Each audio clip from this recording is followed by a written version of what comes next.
over here. Hey, been picked out of the pack, boy. You're about to have a new home. Max! Sarah? Hi. Gosh, how are you? Great. I haven't seen you in ages. You look different. So what, you on your way to work too? I am. New World Imports. First day. Wow, Yeah. New World. That's impressive. You've heard of them? Absolutely. Right. So what division are you going to be working in? Customer service. Oh, really? Yeah, I asked for it. I mean, I figure it's got to be the best way to find out what people out there really want, you know? Yeah, that makes sense. Yeah. Listen, I got to run, but let's have lunch sometime. Yeah. Catch up on old times. I'd like that. See ya. Bye. Meet Max and Max. You wouldn't know it at first glance, but Max and Max have very similar stories. Max was born to purebred parents of the finest stock. The kennel, where he was raised, had an impeccable reputation for preparing puppies to move on to an owner who would then train them to become solid, reliable hunting dogs. Max was born into a hardworking family where there was a strong emphasis on education. Max loved school, did well, and received a scholarship to a noted university, graduating with honors. So here we have Max and Max, both prepared, full of enthusiasm, and ready to make a contribution. Max couldn't wait to meet his new master. He imagined himself on a crisp autumn morning moving slowly through the tall grass. Suddenly, he locks onto the scent of a game bird. The voice of his master rings out in praise. Good boy, Max. What a dog. Likewise, Max could just see himself after several fulfilling months on the job enter his workstation one day to the applause of his fellow workers. There, placed on the keyboard of his computer, is a plaque recognizing him as Customer Service Rep of the Year.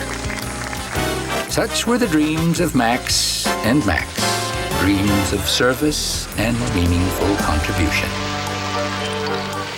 Enter into our story Mr. Harold. Mr. Harold is the manager of the customer service department at New World Imports. He's also the new owner of a hunting dog. When Mr. Harold picked up Max, it was a happy occasion.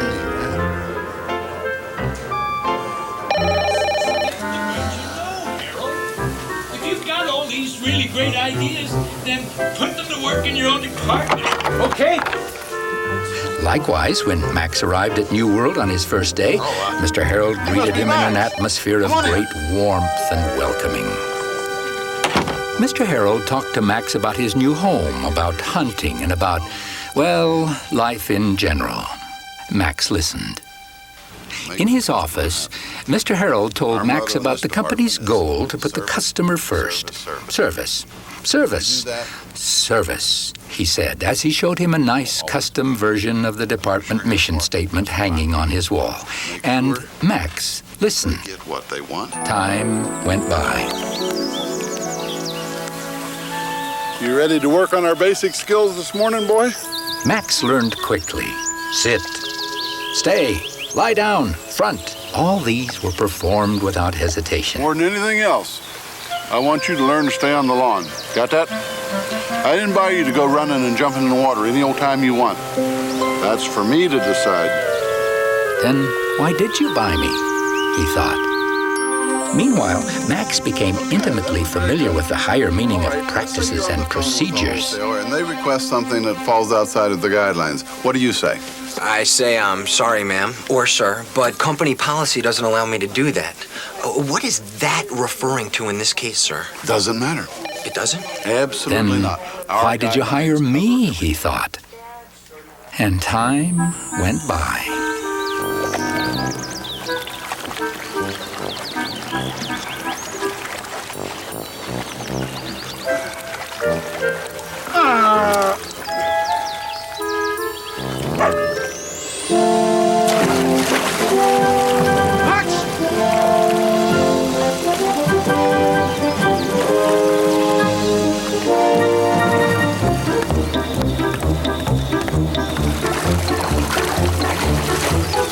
I told you not to leave the lawn. Now, what are you doing down here?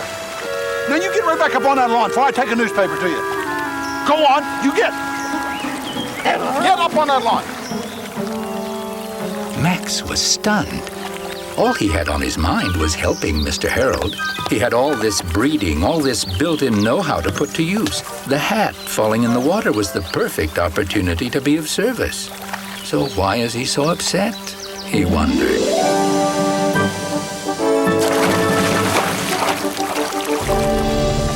Max! Front! Yes, sir? Sit. Sid? Have a seat. Of course, sir. Thank you, sir. Tell me about DeWalt Travel Associates. Oh, yes. Ann DeWald herself called me to tell me that she hadn't received the luggage shipment. This was the second time, and she was headed to Europe for the big travel show. Couldn't wait for regular shipping, so I overnighted it to her. I know all that part. What I want to know is why did you do it? Why? Yes, why? Because when she called, shipping was on a shift change. So? So I couldn't get anyone to answer. So? So after I finished here, I went down to shipping myself, found the right line, and arranged for the overnight shipper to pick it up. You're missing the point of my question. I don't care about all the hoops you jump through. I just want to know why did you do that? Service, sir. Don't quote company policy to me, young man. There's a larger issue here. I agree. In fact, I wanted to know if I could make a few departures from company guidelines, maybe for a 30-day period or so, track the results and see if the callback and referral margins go up. And maybe we could set you up on your own floor. Hire support staff, create a new line item in the corporate budget. Get your own job figured out first, Max. Then you can start worrying about mine, okay? Yes, sir. Now, Mr. Harold wasn't really a bad man, you see. In fact, he was really quite average. He just had a certain way of looking at his job, and he wanted those who worked for him, all those who worked for him, to look at their jobs in just the same way. Go get it, boy!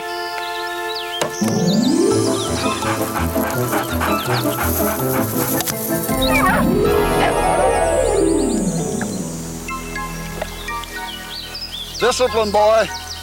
Discipline.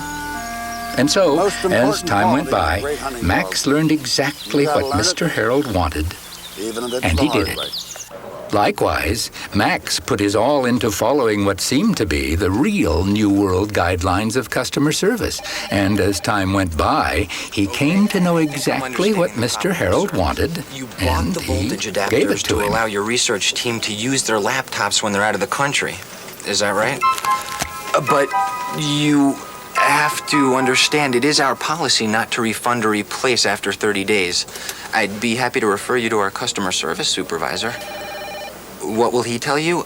I suspect he'll tell you the very same thing, sir. Very well then, sir. We thank you and we appreciate your business. Not that we'll ever get any more. What was that? I'm sure we'll see more and more. The days passed by. Things were going smoothly, just like Mr. Harold liked them to go. But then, one day... It's a big day, boy. You're going out in the fields. You're going to learn from the pros. So, you're going to get a chance to finally show what you can do. Oh, it's a challenge, I admit.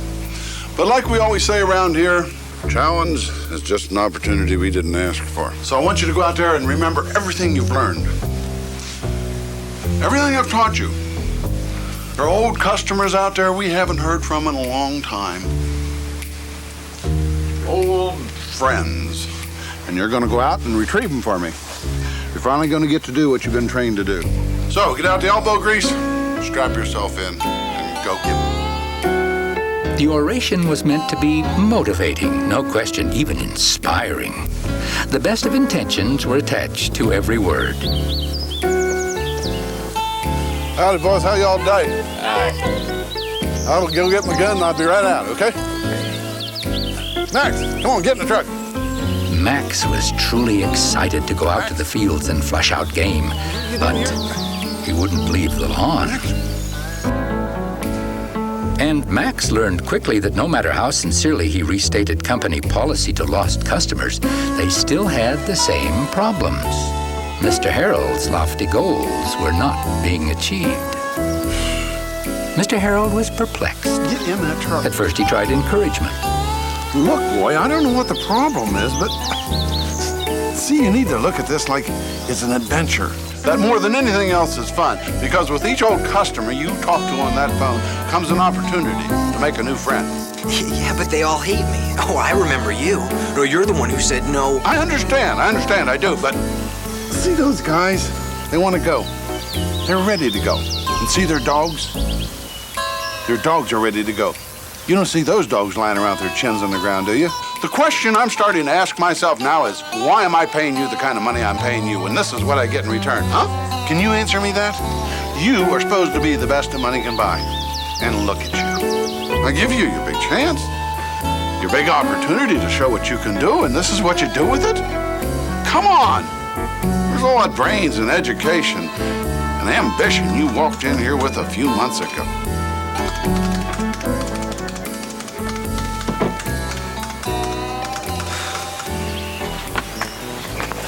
So here we have Max, wondering why Mr. Harold was so angry with him when he finally learned to stay on the grass, no matter what. And Max wondering why, when he was doing his level best to implement the connection between company policy and customer service, was Mr. Harold so thoroughly disgusted with his work. Time went by. And one day, Mr. Harold's boss decided that what was lacking in his assignment to bring back old customers was teamwork. So he suggested to Mr. Harold that he throw a little party for all the customer service reps. Why don't you do it in your own backyard, he said. It'll give it that personal touch. And so he did. Max, you haven't tried my famous ribs yet. Well, They'll melt in your mouth. Best thing you ever ate. My hunting dog, and I use the term loosely, loves them. so, if the dog likes them, well, then I should like them. Makes sense. Thank you, sir. Yes, well, I hope you're enjoying the party. Hey, everybody, come on down here and let me show you what I've been working on all summer. The party was a real success. Mr. Harold was particularly pleased. I just needed to get these people to like me, he thought. Now, when I chew on them, they'll know it's nothing personal. Yep. Can't have a boat without a hat. All right? How do you like this? Took me 3 months. Sit here at your tiller.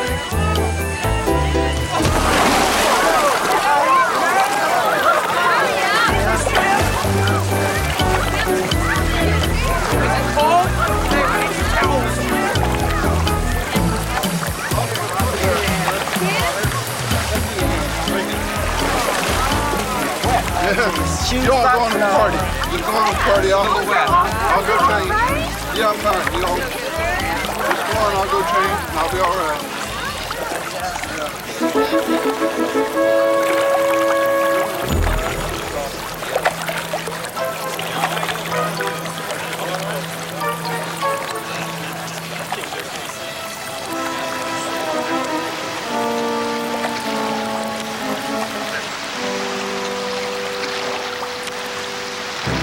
You must know something about that hat that I don't.